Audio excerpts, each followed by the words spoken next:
Hi there, I'm Kathy Getrust and I'm an instructor in community health.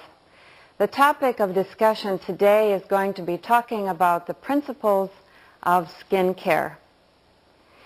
Skin in medical terminology is more correctly termed the integument. We speak about the integumentary system in medical terms, and that refers to discussion about the skin. Not only is the integumentary system include the skin, but it also includes hair, the scalp, and the nails, both fingernails and toenails. Some interesting facts about skin that can help you appreciate the importance of this topic is that the skin is the largest organ of the body. Lots of times I don't think we think of skin as an organ on the body. We think more about the heart or the lungs as body organs, but in fact the skin is an organ and it is the largest organ of the body, and it covers approximately 20 square feet of surface area. It also weighs about 5 to 7 pounds. I'd like to talk about the structure of the skin. The skin is broken into 3 separate layers. The first layer is the epidermis, then the middle layer is the dermis, and the most inner layer is called the subcutaneous or fatty layer. Let's talk about each of those in a little bit more detail. The epidermis is a very thin outer layer of skin, and it gives skin its color and also protection against the sun rays. Cells in this layer are constantly sloughing off, being removed, and new ones are being replenished. The dermis, as I said, is the middle layer of skin, and this particular layer includes all of the blood vessels, nerve endings, and other portions of parts to the tissue in the skin. The fatty layer, or the subcutaneous, is the innermost layer and is a thick layer that attaches to the structures underneath, structures such as bone, muscle, tendons, ligaments. And it, as I said, is composed of fatty tissue that cushions and protects deeper tissues in the body. It also provides insulation against heat and cold.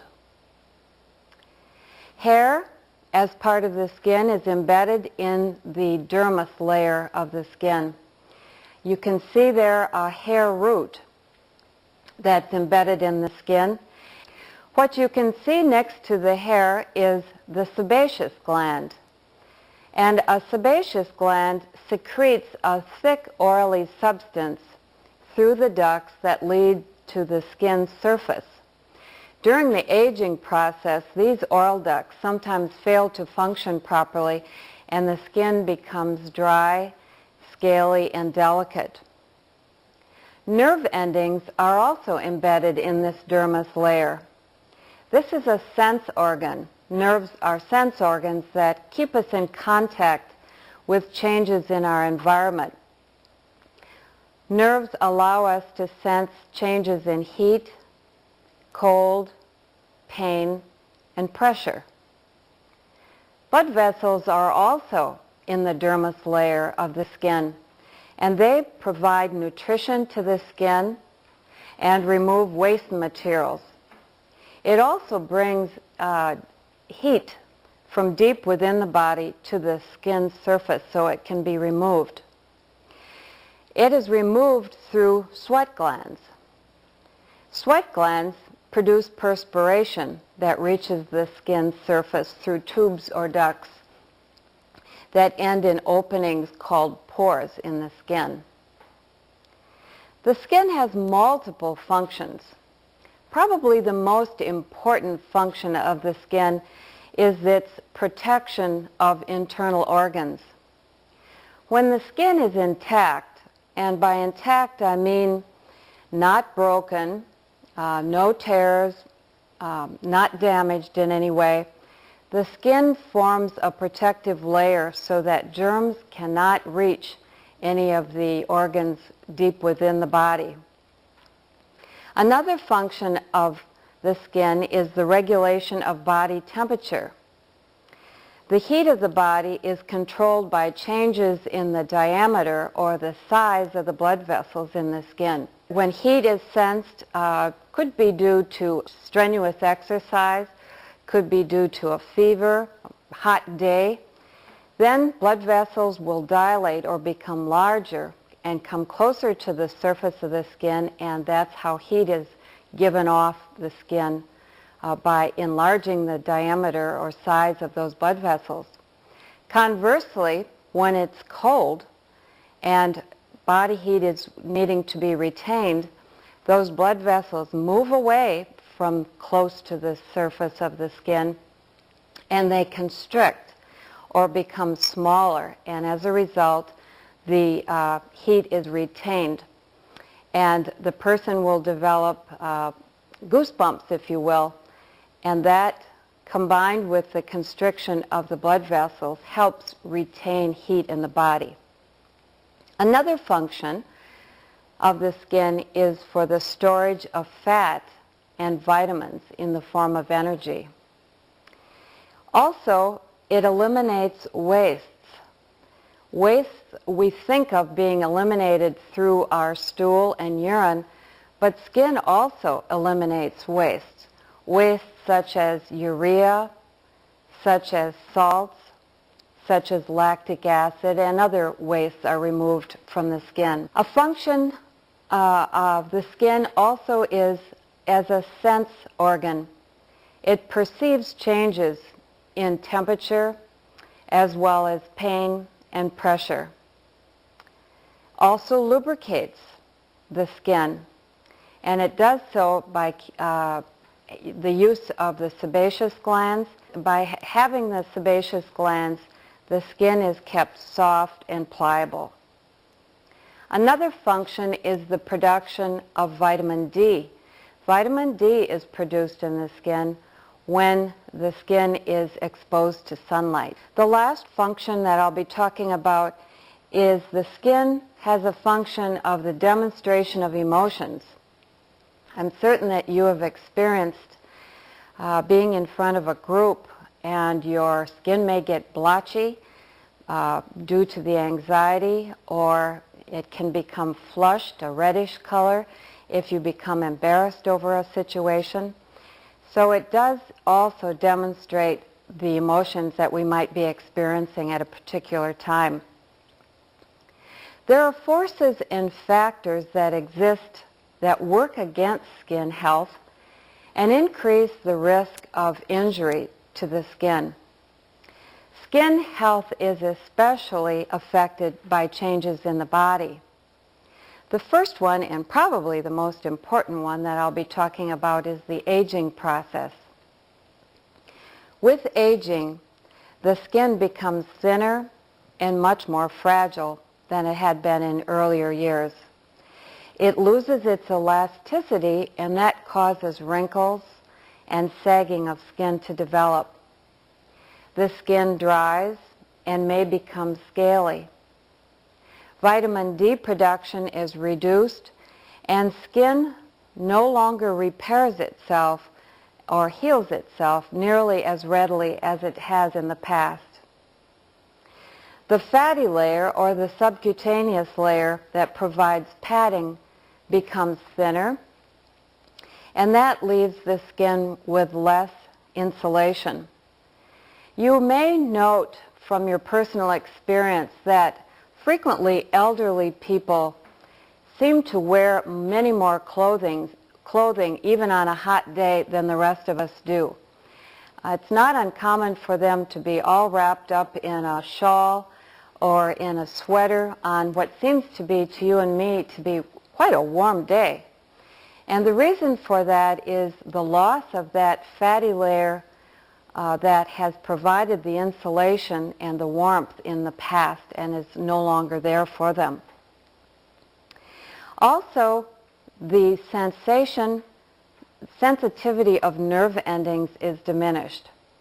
And when that sensitivity of nerve endings is diminished, the elderly are not as capable of noting changes in the environment.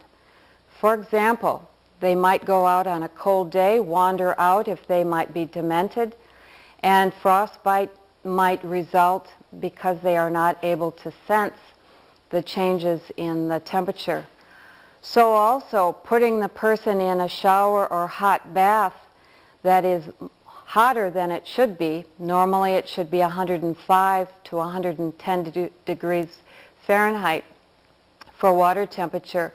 If it's hotter than that, frequently elderly are not able to sense that hot temperature, and as a result can become burned. Also, hair color fades and becomes thinner in the elderly. Not only the hair on the head, but also hair on the legs and other body parts we don't think of that normally do have hair. Also, fingernails and toenails oftentimes will become rough and much thicker than they had been in earlier years. Another factor that will work against good skin health is infections. Infections can affect skin health by the invasion of germs. As you remember earlier, as long as the skin is not broken, there are no sores, there will be a protection of the internal organs. But when lesions appear on the skin, whether they be sores, rashes, boils, or blisters, no longer is the skin able to protect the internal environment as it should. Nutrition and hydration play a vital role in maintaining skin health. In order for skin to be healthy, there needs to be a well-balanced diet. By that I mean a well-balanced diet means carbohydrates, proteins, fats, vitamins, and minerals are extremely important every day in order for skin to be maintained in its best function. Also important is water or fluid in order for skin to remain healthy. This allows skin to remain elastic and prevents it from becoming dry. Another factor that works against skin health is disease. Diseases such as what we call peripheral vascular disease. This is a disease of the blood vessels, particularly in the legs when they become clogged with fatty deposits. Lots of times the oxygen and blood supply is not there to the skin that it should be, and as a result the skin can become damaged. Another disease might be diabetes and other chronic diseases that can certainly have a negative impact on skin health. Medications is also a factor that can influence skin health. There are various classes of medications that can be a problem. The main ones that come to mind are the corticosteroids, such as cortisone, can prevent healing of wounds if one has developed. Also antibiotics, blood pressure medications can be harmful to the skin. Medications for depression and other mental health illnesses can all cause problems for skin health. Also, treatments that are intended for good can be a problem and cause deterioration of skin. A couple things that come to mind, one being a cast that might be applied on someone's leg or arm due to a break.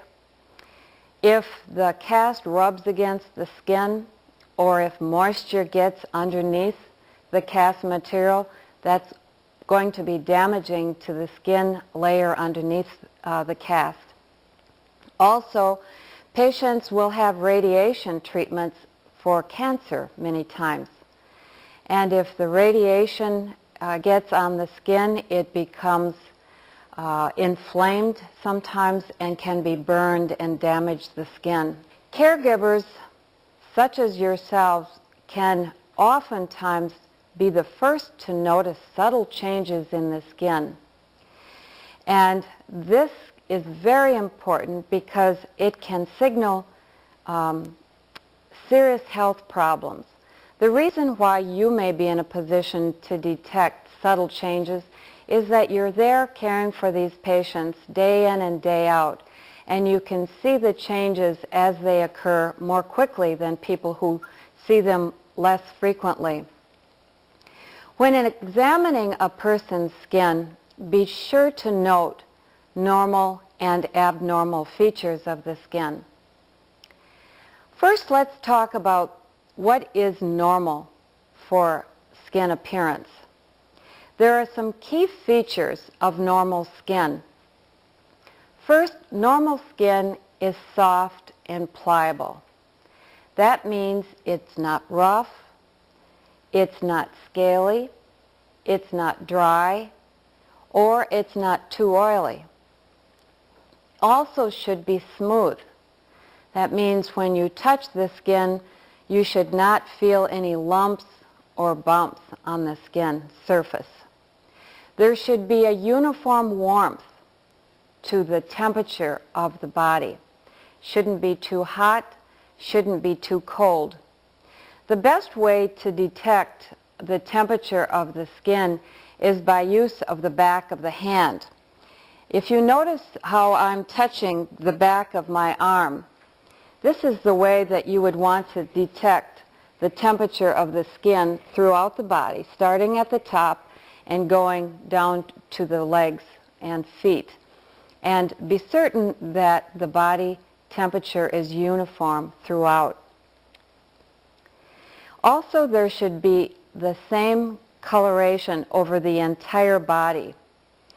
Color changes are dependent on the cultural heritage of the individual. It can range from a creamy color to a light pink to an olive color to deeper shades of brown. Dark-skinned people normally have light-colored areas in the whites of the eyes, the nail beds, the palms of the hands, and the soles of the feet. And frequently color changes are easier to see on dark-skinned people in those areas. Good skin turgor or elasticity is another feature of normal appearance. By turgor, I'm talking about elasticity. When I pinch the skin on my hand, this is called tenting. Tenting, by pinching, when released, should resume the normal appearance and contour of the hand. If it remains tented, meaning remains pinched, after I stop pinching it, if it would stay pinched for, say, 3 seconds, that's an indication that there is a lack of hydration or a lack of moisture in the skin and that the individual needs to have an increase in fluid. Hair should be silky, clean, and non-oily. It also should be evenly distributed. The scalp should be shiny and free of itchiness or any scaliness. Fingernails and toenails should be oval-shaped. They should be smooth, evenly trimmed, clean, and free of any hangnails or other problems in the skin surrounding the nails. Now that we've talked a little bit about some normal features of the skin, I'd like to focus now on what might be abnormal that you might detect. This list is not complete, but it will include some of the major features of abnormal appearances that you will see. The first are color changes. Color changes are best seen where pigmentation, or the color of the skin, is most scarce. Color changes on light-skinned people are easily seen throughout the body. As I mentioned earlier, on darker-skinned people, it's easier to see color changes in the whites of the eye, on the lips, on the nail beds, on the palms of the hand, and the soles of the feet. There are 4 color changes that I'd like to talk about. The first is called cyanosis. Cyanosis is a bluish color to the skin, and that's caused by a lack of oxygen to the skin. The next color change that is abnormal is a flushed appearance, and flushed skin is a reddish pink color, and it's caused by rashes, fever, sunburn, or any number of other problems to the skin. Also, a third color change that's abnormal might be a paleness to the skin. We sometimes call that pallor, and it's where the skin looks white or ashen, and it's caused by a lack of blood supply to the skin. The last is called jaundice. Jaundice is a yellowish coloration of the skin and whites of the eye that are caused by liver disease sometimes, or gallbladder disease. You also might know that yellow pigmentation or coloration can occur, particularly I'm thinking of small children that eat lots of carrots. That, of course, is not abnormal, but it would be if the person had a jaundice due to a disease process. Another abnormal finding that might be on the skin would be some lesions or sores. If you remember earlier, we talked about one of the main features of the skin was its protection of internal organs. If there are sores or lesions on the skin, no longer is that skin intact, and as a result, germs can get in to the internal organs and cause infection deep within. Rashes are another problem. You notice the rash in this particular picture is where it's a rash underneath the breast. Rashes of this nature happen when there is skin against skin, and moisture can result underneath. And under breast tissue such as this is a common but abnormal feature for skin by the development of rashes. Drainage can be also an abnormal feature, and there can be drainage that comes from a nipple area, for example, or it could be from a wound that's draining, or any number of other things. The skin can be dry and scaly. That too is an abnormal appearance. There can be blisters or skin tears. There can be an excessive amount of moles, or might not be excessive moles, but there could be suspicious moles, suspicious for the possibility of a cancerous mole. Suspicious moles usually take on a variety of colors. Within the mole itself, there can be red portions to it, there can be black, there can be brown, usually not uniform in color. There also can be irregular borders to a mole. That's an indication that it is not normal.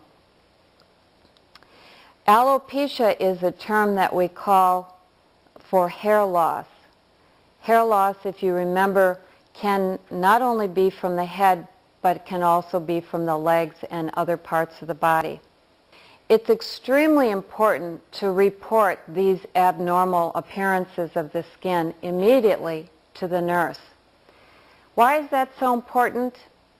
Well, early detection and early intervention for some of these problems is critical to be able to turn around some of these problems and to decrease the risk of deeper problems developing. An instance comes to my mind.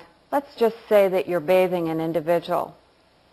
You turn them on their side after you've washed their front side, and you're just about ready to wash the back, and you notice that the heels of both of their feet, when you've turned them, are reddened. Well, that's not so unusual, is it? Whenever there's pressure on an area, it tends to get reddened because there's a lack of blood supply to the area. So you wash the back, and you're giving a back rub, and you're washing the patient's buttocks, and the redness remains. This is not normal. This means that there is already damage occurring, and this is something that you would want to report immediately to the nurse so that intervention could be started, some treatment could be started to prevent these heels from having further damage. Skin safeguards are measures that you, the caregiver, can take to ensure that the skin is kept as healthy as possible. And I'd like to talk about some of those measures that you can take as a caregiver. First, encourage good nutrition with your patients. Patients frequently will not want to eat most or all of their meal. It's your responsibility to really encourage them to eat their food. Lots of times patients won't eat because they may not like the food. Maybe there's lack of sociability. Maybe their teeth aren't fitting properly. So talk to them about what it is that's preventing them from eating their food rather than just taking the tray away and accepting the limited amount of food that they eat. It really is important for good skin health to eat a well-balanced diet. Also, maintain adequate hydration. Encourage the patient to drink between 2 and 3 quarts of water a day or other fluid. That amounts to about 8 to 10 glasses of water a day. That seems like an awful lot of water, and it is, but that's what research shows is necessary to keep our bodies well hydrated. Now, a caution about that. There are those patients that it's contraindicated or not advisable to give that amount of water. Patients that have certain kidney diseases or heart problems may have those conditions worsened if they were to consume that much liquid. So before you would do that, be certain to check with the nurse that it's acceptable before you would go ahead. The next thing is be sure that you keep the skin clean and dry thoroughly after bathing. Particularly dry thoroughly in areas where there is skin against skin.